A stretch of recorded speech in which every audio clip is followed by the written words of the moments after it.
Good morning, good afternoon, good evening, good night, good day to you, depending where you are in the world. It is 9:45 p.m. We're doing our nighttime devotion live in London, and we're reading from the devotional To Be Like Jesus. The title today, God alone is to be worshipped. Deuteronomy 7, 5 and 6. You shall destroy their altars and break down their sacred pillars and cut down their wooden images and burn their carved images with fire. For you are a holy people to the Lord your God.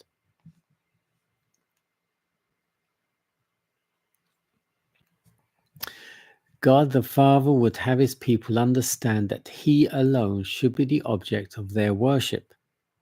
And when they should overcome the idolatrous nations around them, they should not preserve any of the images of their worship, but utterly destroy them.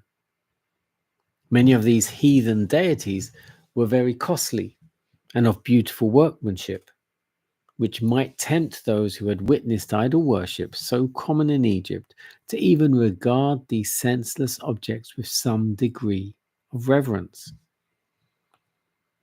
The Lord would have his people know that it was because of the idolatry of these nations which had led them to every degree of wickedness that he would use the Israelites as his instruments to punish them and destroy their gods.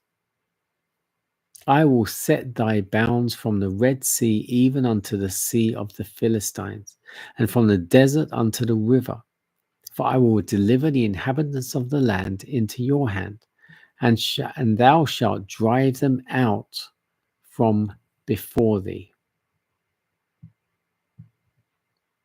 These promises of God to his people were on condition of their obedience. If they would serve the Lord fully, he would do great things for them.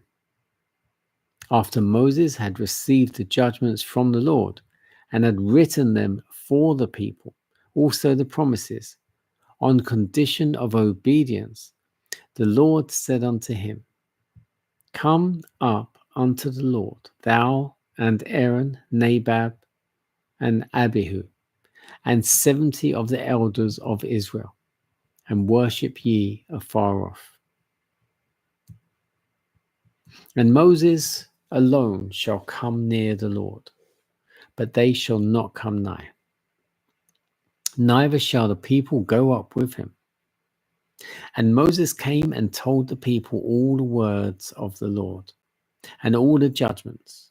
And all the people answered with one voice and said, All the words which the Lord hath said will we do.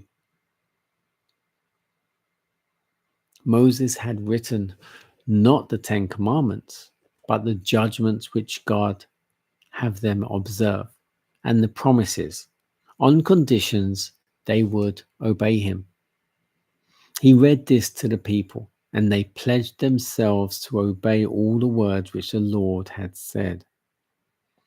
Moses then wrote their solemn pledge in a book, offered sacrifice unto God for the people. He took the book of the covenant and read in the audience of the people, and they said, All that the Lord hath said will we do, and be obedient.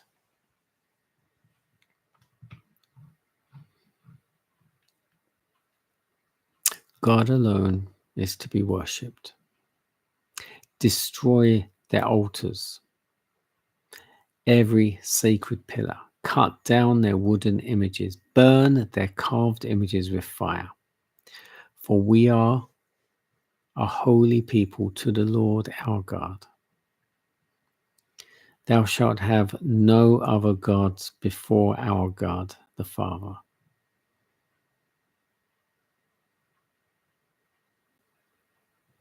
And it's about the promises, the covenant God made with Moses to his people. And then he summoned him to come up the mountain. Come up unto the Lord with Aaron Nadab, Abihu, and the 70 elders. But only Moses alone would actually come up to the presence of the Lord. Moses came, and Moses wrote the judgments, the promises, and the conditions that they must obey him.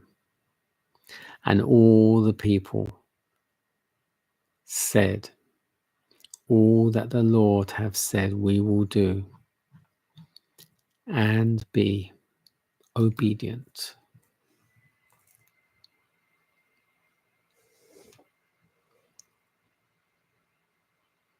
Obedience.